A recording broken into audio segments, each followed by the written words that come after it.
தொலைக்காட்சி சேனலின் புதுவையின் இன்றைய நிகழ்வுகள். புதுச்சேரியில் கனமழை தொடர்ந்து பெய்து வரும் நிலையில் பல்கலைக்கழக தேர்வுகள் ஒத்திவைக்கப்பட்டுள்ளதாக அறிவிக்கப்பட்டுள்ளது.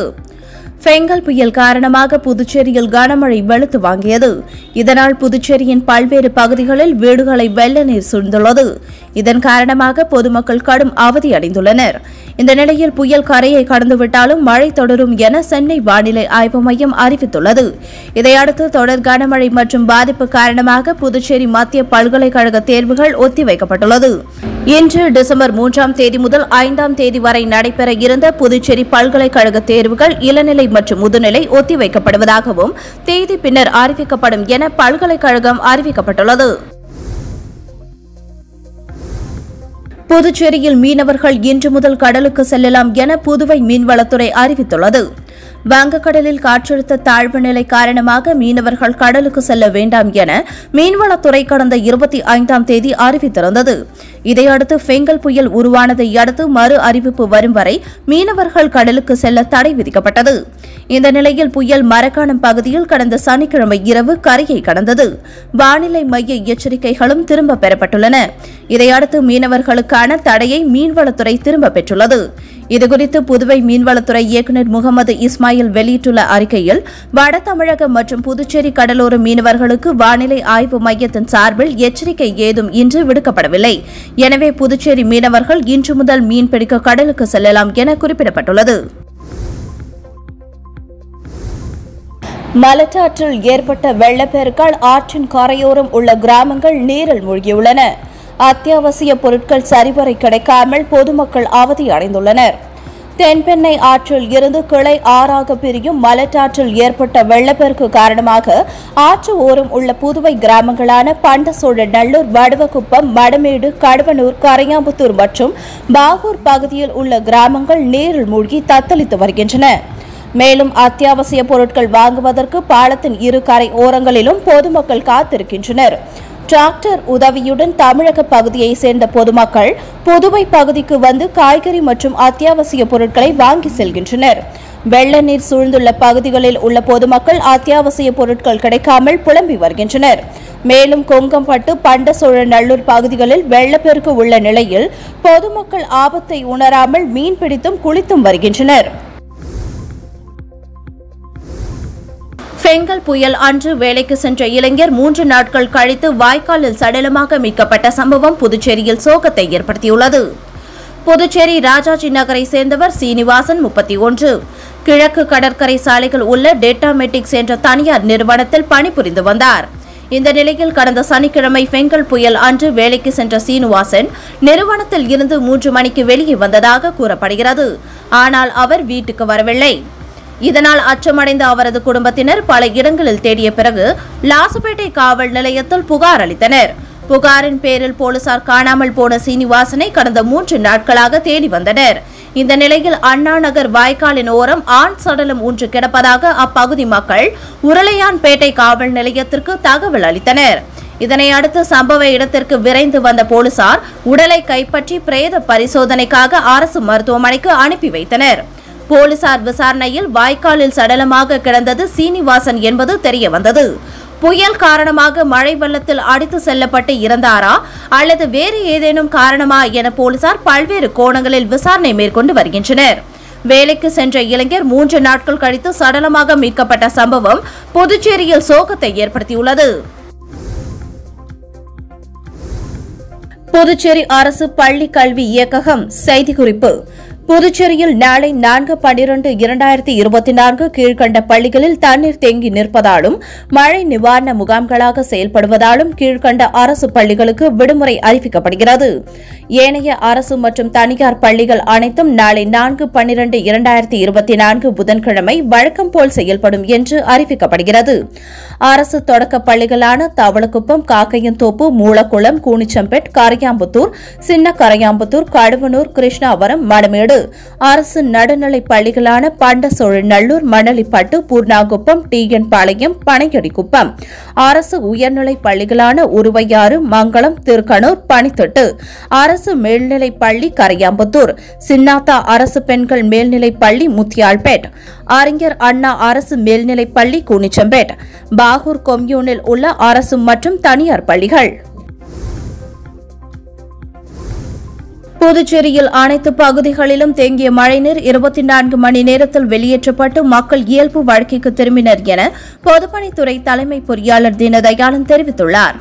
இது தொடர்பாக அவர் வெளியிட்டுள்ள செய்திக்குறிப்பில், புதுச்சேரியில் புயல் சீற்றம் காரணமாக தாழ்வான பகுதிகளில் சூழ்ந்த வெள்ளத்தை பொதுப்பணித்துறை உடனடியாக வெளியேற்ற நடவடிக்கை எடுத்தது. 45 மோட்டார் பம்ப் செட்கள் மூலம் மழைநீர் முழுமையாக வெளியேற்றப்பட்டது. வெங்கடா நகர் துணை மின் நிலையத்தில் சூழ்ந்த வெள்ளம் மோட்டார் பம்ப் செட்டுகள் மூலம் மழைநீர் வெளியேற்றப்பட்டு மின் பகிர்வு சரி செய்யப்பட்டது. புதுச்சேரி பகுதி முழுவதும் மின்சாரம் துண்டிக்கப்பட்டதால் ஜெனரேட்டர்கள் மூலம் மின் மோட்டார்கள் இயக்கப்பட்டு குடிநீர் விநியோகம் செய்யப்பட்டு வருகிறது. மழை சூழப்பட்ட பள்ளிகள், அரசு அலுவலகங்கள் மற்றும் வளாகங்களில் அனைத்திலும் மழைநீர் வெளியேற்றப்பட்டு வருகின்றது. புதுச்சேரி அரசின் அனைத்து துறைகளின் ஒருங்கிணைப்பினால் அனைத்து பகுதிகளிலும் தேங்கிய மழைநீர் 24 மணி நேரத்தில் வெளியேற்றப்பட்டு மக்கள் இயல்பு வாழ்க்கைக்கு திரும்பியுள்ளனர் என குறிப்பிடப்பட்டுள்ளது. புதுச்சேரி சங்கராபரணி ஆற்றில் ஆர்ப்பரித்து ஓடும் வெள்ளப்பெருக்கை முதலமைச்சர் ரங்கசாமி பார்வையிட்டார். கடந்த சில தினங்களாக பெய்த கனமழையால் வீடூர் அணை நிரம்பி அதன் உபரி நீரானது திறந்துவிடப்பட்டது. இதனால் புதுச்சேரி சங்கராபரணி ஆற்றில் வெள்ளப்பெருக்கு ஏற்பட்டது.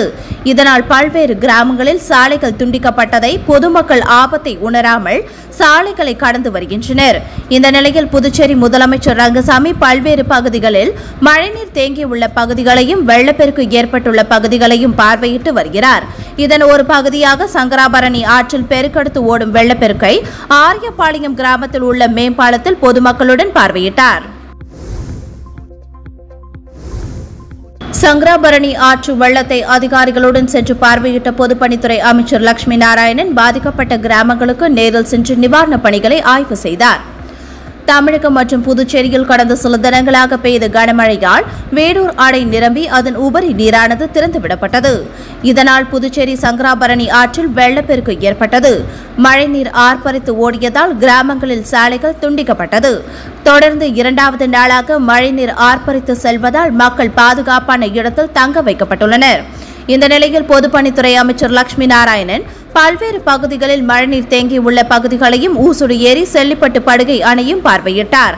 தொடர்ந்து சங்கராபரணி ஆற்றில் பெருக்கெடுத்து ஓடும் வெள்ளப்பெருக்கை ஆரியபாளையம் பாலத்தில் நின்று அதிகாரிகளுடன் பார்வையிட்ட அமைச்சர் லட்சுமி நாராயணன் ஊசுடு தொகுதிக்கு உட்பட்ட ராமநாதபுரம், பிள்ளையார்குப்பம் உள்ளிட்ட கிராமங்களில் ஏற்பட்ட மழை சேதத்தையும் பார்வையிட்டு ஆய்வு செய்தார். மேலும் சங்கராபரணி ஆற்று ஓரமுள்ள கிராம மக்கள் பாதுகாப்புடன் இருக்கவும் அவர்களுக்கு தேவையான உணவு மற்றும் வசதிகளை செய்து கொடுக்கவும் அதிகாரிகளுக்கு உத்தரவிட்டார்.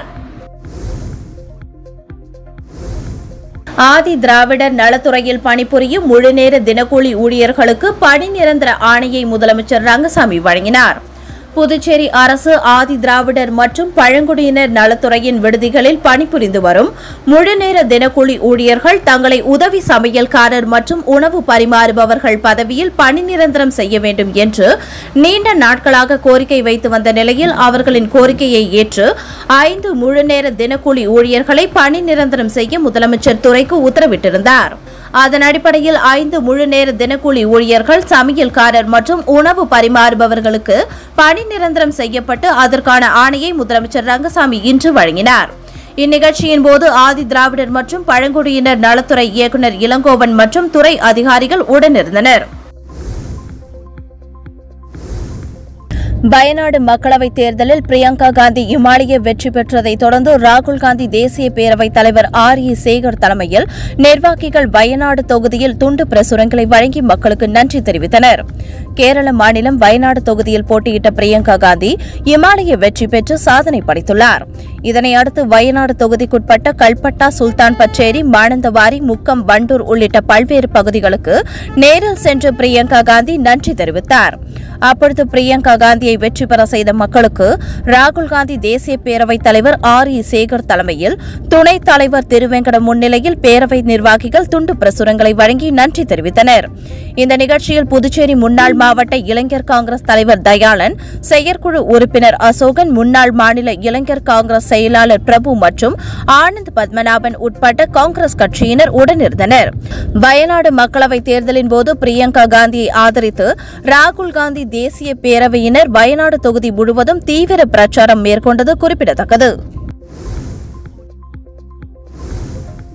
புதுச்சேரியில் மழை பாதிப்பு தொடர்பாக நாடாளுமன்றத்தில் விவாதிக்க ஒத்திவைப்பு தீர்மானம் கொண்டுவர வேண்டும் என நாடாளுமன்ற செயலருக்கு வைத்திலிங்கம் எம்பி கடிதம் அனுப்பியுள்ளார். புதுச்சேரி வைத்திலிங்கம் எம்பி நாடாளுமன்ற செயலருக்கு அனுப்பியுள்ள கடிதத்தில் வங்கக்கடலில் உருவான ஃபெங்கல் புயல் கடந்த 31ஆம் தேதிகளில் கரையை கடந்ததால் புதுச்சேரியில் 50 சென்டிமீட்டர் வரை மழை பெய்தது. இதனால் பல இடங்களில் மழைநீர் சூழ்ந்ததால் மக்களின் இயல்பு வாழ்க்கை பாதிக்கப்பட்டுள்ளது. மேலும் 2 தினங்களாக பல பகுதிகளில் மின் இணைப்பு வழங்கப்படவில்லை. உணவு, தண்ணீர், பால் பாக்கெட் உள்ளிட்டவை பற்றாக்குறை ஏற்பட்டுள்ளது. கடல் சீற்றம் காரணமாக மழைநீர் உள்வாங்கவில்லை. இதில் மத்திய உள்துறை அமைச்சர் தலையிட்டு மழை பாதிப்பு மீட்பு பணிகளை விரைந்து மேற்கொள்ள கூடுதல் மீட்பு குழுவினரை புதுச்சேரிக்கு அனுப்பி வைக்க வேண்டும். அதற்காக புதுச்சேரிக்கு தேவையான நிதியை உடனே வழங்கிட வேண்டும். மேலும் இது தொடர்பாக லோக்சபாவில் விவாதிக்க ஒத்திவைப்பு தீர்மானம் நிறைவேற்ற வேண்டும் என குறிப்பிடப்பட்டுள்ளது. ஃபெங்கல் புயலின் காரணமாக ஏற்பட்ட மழை பாதிப்புகள் மற்றும் அதனைத் தொடர்ந்து சாத்தனூர் அணையில் இருந்து தென்பெண்ணை ஆற்றில் திறந்துவிடப்பட்ட அதிகப்படியான நீர்வரத்தால் வெள்ளம் சூழ்ந்து பாதிக்கப்பட்ட பகுதிகளான பாகூர் மற்றும் அதனை சுற்றியுள்ள குருவிநத்தம், சூரியாங்குப்பம், இருளஞ்சந்தை, வஉசி நகர் ஆகிய பகுதிகளை புதுச்சேரியின் முன்னாள் அமைச்சர் திரு டி தியாகராஜன் அவர்கள் பார்வையிட்டு பாதிக்கப்பட்ட மக்களிடம் குறைகளை கேட்டறிந்து அவர்களுக்கு ஆறுதல் கூறினார். பின்னர் அவர்களின் குறைகளை அரசின் கவனத்திற்கு கொண்டு செல்வதாக தெரிவித்தார். பல வீடுகளும் பல ஏக்கர் விவசாய நிலமும் வெள்ள நீரில் மூழ்கியிருப்பது குறிப்பிடத்தக்கது. அப்பகுதியின் இளைஞர்கள், ஊர் முக்கிய பிரமுகர்கள், பகுதி தலைவர்கள், என்ஆர் காங்கிரஸ் கட்சி நிர்வாகிகள் உடனிருந்தனர். வெள்ளத்தால் மூழ்கியுள்ள கிராம பகுதிகளை பார்வையிட்டு அப்பகுதி மக்களுக்கு ஆறுதல் கூறிய அதிமுக மாநில செயலாளர் அன்பழகன் அரசு அறிவித்த நிவாரணத் தொகையை உயர்த்தி வழங்க வேண்டும் என வலியுறுத்தியுள்ளார். புதுச்சேரியில் தென்பெண்ணை ஆறு, சங்கராபரணி ஆறு, மலட்டாறு ஆகியவற்றில் ஏற்பட்ட வெள்ளப்பெருக்கால் நெட்டப்பாக்கம், பாகூர், ஏம்பலம், பண்டசோழ, நல்லூர், வடுவக்குப்பம், மணமேடு, கரையாம்புத்தூர் உள்ளிட்ட 20க்கும் மேற்பட்ட கிராமங்கள் நீரில் மூழ்கியுள்ளன. இதனால் போக்குவரத்து முழுவதும் துண்டிக்கப்பட்டுள்ள நிலையில் மக்கள் வீட்டை விட்டு வெளியே வர முடியாத சூழல் உருவாகியுள்ளது. இந்த நிலையில் பாதிக்கப்பட்ட பகுதிகளை அதிமுக மாநில செயலாளர் அன்பழகன் பார்வையிட்டு அப்பகுதி மக்களுக்கு ஆறுதல் கூறினார். தொடர்ந்து செய்தியாளர்களிடம் பேசிய அன்பழகன், அரசு நிவாரணம் அறிவித்த நிலையில் இந்த நிவாரணம் போதாது என்றும், எனவே அரசு அறிவித்துள்ள நிவாரணத் தொகையை உயர்த்தி அறிவிக்க வேண்டும். கடுமையாக சேதமடைந்த வீடுகளுக்கு 35,000 ரூபாய் நிவாரணமாக அறிவிக்க வேண்டும் எனவும் அவர் கோரிக்கை வைத்தார். மேலும் அனைவருக்கும் சமமாக நிவாரணம் அளித்துள்ளது எந்த விதத்தில் நியாயம் என்று அரசுக்கு கேள்வி எழுப்பிய அவர், உண்மையாகவே பாதிக்கப்பட்டவர்களுக்கு நிவாரணத்தை உயர்த்தி அறிவிக்க வேண்டும் எனவும் அவர் கோரிக்கை வைத்தார். புதுச்சேரி அடுத்த தமிழக பகுதியான பொம்மையார்பாளையம் அருகே நீர்நிலைகளை ஆக்கிரமித்து கட்டப்பட்டுள்ள கட்டிடங்களை அடையாளம் கண்டு நெறிமுறைப்படுத்த வேண்டும் என கோரிக்கை குரல் எழுந்துள்ளது. ஃபெங்கல் புயல் மற்றும் கனமழையின் காரணமாக பொம்மையார்பாளையம் மற்றும் அதன் சுற்றுவட்டார பகுதிகளில் மழைநீர் தேங்கியது. இதனால் ராஜராஜேஸ்வரி மகளிர் கல்லூரி அருகே உள்ள பெரியபாளையத்தம்மன் ஓடை இந்த கனமழையால் நிரம்பியது. மழை, வெள்ளம் போன்ற பேரிடர் காலங்களில் ஏற்படும் மழைநீர் பெரியபாளையத்தம்மன் ஏரியிலிருந்து பொம்மையார்பாளையம் பெருமாள் கோவில் அருகே உள்ள வாய்க்கால் வழியாக கடலுக்கு மழைநீர் செல்ல வேண்டும். தற்பொழுது வாய்க்காலில் ஏற்பட்டுள்ள அடைப்பின் காரணமாக மழைநீர் கடலுக்கு செல்ல முடியாமல் அங்கேயே தேங்கி நின்றது. ஏரியிலிருந்து வரும் ஓடையின் ஓரங்களில் ஆக்கிரமிப்புகளால் கட்டப்பட்ட வீடுகளால் மழைநீர் பள்ளத்தை நோக்கி ஓடி வர முடியாமல் அங்கேயே குளம் போல் தேங்கி வீடுகளுக்குள் மழைநீர் புகுந்தது. ஓடையில் செல்ல வேண்டிய மழைநீர் நாலாபுரமும் காற்றாற்று வெள்ளம் போல் பாய்ந்து ஈசிஆர் சாலை ஒட்டியுள்ள பொம்மபுர ஆதீன மடத்தின் காம்பவுண்ட் சுவரை உடைத்துக் கொண்டு மழைநீர் மடத்துக்குள் புகுந்தது. இதனால் மடத்தை சுற்றி அமைக்கப்பட்ட 7 அடி உயரம் 86 அடி நீளம் கொண்ட காம்பவுண்ட் மதில் சுவர் சரசரவென கீழே விழுந்தது. மழைநீர் மடத்துக்குள் புகுந்து அங்குள்ள பொருட்கள் அனைத்தும் நாசமாகின. எனவே ஏரி ஓடை ஒட்டி உள்ள பகுதிகளை ஆக்கிரமிப்பு செய்துள்ள கட்டிடங்களை அடையாளம் கண்டு வருவாய்த்துறையினர் நெறிமுறைப்படுத்த வேண்டும் என சமூக ஆர்வலர்கள் கோரிக்கை விடுத்துள்ளனர். புதுச்சேரி மணவெளி தொகுதிக்கு உட்பட்ட டிஎன் பாளையம் ஊரில் கடுமையான வெள்ளப்பெருக்கு ஏற்பட்டு வீடுகளில் வெள்ள நீர் சூழ்ந்துள்ளது. வீடூர் அணை திறக்கப்பட்டதால் தென்பெண்ணை ஆற்றின் பிரிந்து செல்லும் கிளை ஆறான மலட்டாற்றில் வெள்ளம் ஏற்பட்டு டிஎன் பாளையத்தில் உள்ள 800க்கும் மேற்பட்ட வீடுகளில் வெள்ள நீர் சூழ்ந்துள்ளது. வீடுகளில் உள்ள அனைத்து பொருட்களும் கடுமையான சேதமடைந்துள்ளது. கடந்த 30 வருடங்களாக மலட்டாற்றில் ஓரம் தடுப்பு சுவர் கட்ட வேண்டும் என்று ஊர் பொதுமக்கள் அரசுக்கு கோரிக்கை வைத்து வருகின்றனர். அதனை நிறைவேற்றாத நிலையில் தற்பொழுது வெள்ளம் சூழ்ந்துள்ளது. வெள்ளம் சூழ்ந்துள்ள வீடுகளில் இருக்கும் மக்களை தேசிய பேரிடர் குழுவினர் படகுகள் மூலம் மீட்பு பணியில் ஈடுபட்டு வருகின்றனர். தென்பெண்ணை ஆற்றில் ஏற்பட்டுள்ள வெள்ளப்பெருக்கால் பாகூர் பகுதியில் உள்ள 20க்கும் மேற்பட்ட கிராமங்கள் தீவுகளாக மாறியுள்ளன. சாத்தனூர் அணையில் இருந்து திறக்கப்பட்ட 1.70 லட்சம் கன அடி நீர் தென்பெண்ணை ஆற்றில் பெருக்கெடுத்து ஓடியது. இதனால் கரையோரத்தில் உள்ள புதுச்சேரி பகுதிகளான இருளஞ்சந்தை, குருவிநத்தம், பாகூர், கொம்பந்தான் மேடு, ஆராய்ச்சி குப்பம், சோரியாங்குப்பம் கிராமங்களில் புகுந்து 5000த்திற்கும் மேற்பட்ட குடும்பங்கள் பாதிக்கப்பட்டுள்ளன. இதன் காரணமாக பாகூர் பகுதியில் 20க்கும் மேற்பட்ட கிராமங்கள் சாலை போக்குவரத்து துண்டிக்கப்பட்டு தனித்தனி தீவுகளாக மாறியுள்ளன.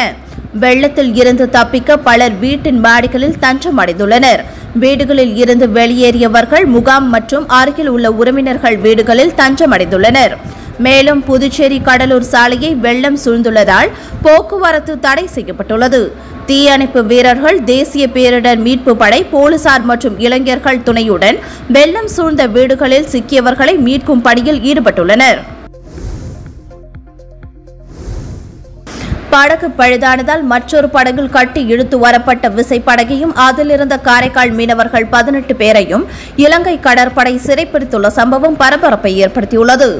காரைக்கால் மாவட்டம் கீழ காசாக்குடி மேடு மீனவ கிராமத்தை சேர்ந்த பால்மணி என்பவருக்கு சொந்தமான மீன்பிடி விசைப்படகில் மோகன்குமார், மாணிக்கவேல், செல்வநாதன், சக்திவேல், தமிழ்மணி உள்ளிட்ட 18 மீனவர்கள் கடந்த 2ஆம் தேதி அதிகாலை காரைக்கால் மீன்பிடி துறைமுகத்தில் இருந்து கடலுக்கு மீன்பிடிக்க சென்றனர். கோடியக்கரைக்கு தென்கிழக்கே மீன் பிடித்துக் கொண்டிருந்த போது திடீரென படகு பழுதானது. இதனை அடுத்து அருகில் இருந்த விசைப்பிடி படகு வாக்கி டாக்கி மூலம் தகவல் தெரிவிக்கப்பட்டு பழுதான படகை கயிறு மூலம் கட்டி இழுத்து செல்லும் போது அங்கு வந்த இலங்கை கடற்படை பழுதடைந்த படகில் ஏறி மீனவர்களை சிறைப்பிடித்தது. இதனை அடுத்து காப்பாற்ற வந்த படகில் இருந்தவர்கள் கயிறை அறுத்துவிட்டு தப்பி வந்துள்ளனர். இலங்கை கடற்படையால் சிறைப்பிடிக்கப்பட்ட மீனவர்களையும் மீன்பிடி விசைப்படகுகளையும் உடனடியாக விடுவிக்க மத்திய மாநில அரசுகள் நடவடிக்கை எடுக்க வேண்டும் என மீனவர்கள் மத்திய மாநில அரசுக்கு கோரிக்கை விடுத்துள்ளனர். பெங்கல் புயல் காரணமாக கடந்த 10 நாட்களுக்கு மேலாக மீனவர்கள் கடலுக்கு செல்லாமல் இருந்த நிலையில் கடந்த கடலுக்கு சென்ற மறுநாளே இலங்கை கடற்படையால் காரைக்கால் மீனவர்கள் கைது செய்யப்பட்டு இருப்பது மீனவ கிராமங்களில் சோகத்தை ஏற்படுத்தியுள்ளது. மணமேடு பகுதியில் வெள்ளம் பாதித்த இடங்களை பொதுப்பணித்துறை அமைச்சர் லட்சுமி நாராயணன், வில்லியனூர் சப் கலெக்டர் மற்றும் அதிகாரிகள் பார்வையிட்டனர். பெங்கல் புயல் கரையை கடந்த நிலையில் கடந்த 2 தினங்களாக பெய்த கனமழையினால் நெட்டப்பாக்கம் தொகுதியில் உள்ள ஏரி குளங்கள் அனைத்தும் நிரம்பியுள்ளன. மேலும் தாழ்வான பகுதிகளில் உள்ள வீடுகளில் மழைநீர் உள்ளே புகுந்துள்ளது. தொகுதியில் உள்ள அநேக இடங்களில் விவசாய பயிர்களான கரும்பு, நெல், வாழை உள்ளிட்ட பயிர்கள் அனைத்தும் மழைநீரில் தேங்கி சேதமடைந்துள்ளன. மேற்கொண்டு சாலையில் மரங்கள் விழுந்துள்ளது. சாலையில் விழுந்த மரங்களை நெட்டப்பாக்கம் ஆணையர் ரமேஷ் மற்றும் ஊழியர்கள் அப்புறப்படுத்தினர். நெட்டப்பாக்கம் கொம்யூன் பஞ்சாயத்து, வருவாய்த்துறை அதிகாரிகள், மின்துறை ஊழியர்கள் அனைவரும் போர்க்கால அடிப்படையில் செயல்பட்டு வருகின்றனர். மேலும் மணமேடு பகுதியில் வெள்ளம் பாதித்த இடங்களை பொதுப்பணித்துறை அமைச்சர் லட்சுமி நாராயணன், வில்லியனூர் சப் கலெக்டர் மற்றும் அதிகாரிகள் பார்வையிட்டனர். மழையால் சேதமடைந்த குடிசை வீடுகளுக்கு ரூபாய் 20,000 இருந்து 10,000 ரூபாய் அரசிடம் பெற்று தருகிறேன் என்று திமுக உப்பளம் தொகுதி சட்டமன்ற உறுப்பினர் அனிபால் கென்னடி அவர்கள் பாதிக்கப்பட்ட மக்களை நேரில் சென்று சந்தித்து ஆறுதல் கூறினார். மழை வெள்ளம் காரணமாக புதுச்சேரி உப்பளம் தொகுதியில் மக்களின் இயல்பு வாழ்க்கை கடுமையாக பாதிக்கப்பட்டிருக்கிறது. இந்நிலையில் புதுச்சேரியில் உள்ள அனைத்து ரேஷன் அட்டைதாரர்களுக்கும் ரூபாய் 10,000 நிவாரணமாக வழங்க வேண்டும் என்று திமுக உப்பளம் தொகுதி சட்டமன்ற உறுப்பினர் அனிபால் கென்னடி அவர்கள் கோரிக்கை வைத்திருந்தார். தொடர்ச்சியாக புயல் மழையில் சட்டமன்ற உறுப்பினர் நிவாரண உதவிகள் வழங்கி மக்களுக்கு ஆறுதல் கூறி வருகிறார். புதுச்சேரியில் இதுவரை இல்லாத அளவுக்கு மழை பெய்திருக்கிறது என்றும் இதனால் கடுமையாக பாதிப்புகள் ஏற்பட்டிருக்கின்றன எனவும் கூறிய அவர் பணிகள் துரிதமாக மக்களுடன் இணைந்து பாதிப்பில் பங்கு கொண்டு உதவி வருகிறார். அதே நேரம் வெள்ள இழப்பீடாக அனைத்து ரேஷன் அட்டைதாரர்களுக்கும் ரூபாய் 5000 வழங்கப்படும் என்றும் மாண்புமிகு முதலமைச்சர் அறிவிப்பையும் மக்களிடம் தெரியப்படுத்தி பாதிக்கப்பட்ட இடங்களை ஆய்வு மேற்கொண்டார். சேதமடைந்த குடிசை வீடுகள் புகைப்படங்கள் பிடித்து மனுவாக கொடுங்கள் என்று கேட்டுக்கொண்டார். அவர்களுக்கு அரசிடம் இருந்து 20,000 ரூபாயிலிருந்து 10,000 ரூபாய் நிதி உதவி தொகை பெறுவதற்கான உதவி செய்கிறேன் என்று உறுதியளித்தார். ஆய்வின் பொழுது நகராட்சி உதவி பொறியாளர் யுவராஜ், கழக தொகுதி செயலாளர் சக்திவேல், கிளை செயலாளர்கள் செல்வம், ராகேஷ், காங்கிரஸ் கலைவாணன், கழக சகோதரர்கள் மோரிஸ், ரகுமான் ஆகியோர் உடனிருந்தனர். இத்துடன் சக்தி சேனலின் புதுவையின் இன்றைய நிகழ்வுகள் முடிவடைகின்றன. வணக்கம். உங்கள் சக்தி சேனலின் புதுவையின் அன்றாட நிகழ்வுகளை உடனுக்குடன் தெரிந்து கொள்ள சக்தி சேனல் புதுச்சேரி யூடியூப் சேனலை சப்ஸ்கிரைப் செய்து கொள்ளுங்கள். மறக்காமல் பெல் பட்டனையும் கிளிக் பண்ணுங்க. ஷேர் பண்ணுங்க, லைக் பண்ணுங்க. உங்கள் சக்தி சேனல்.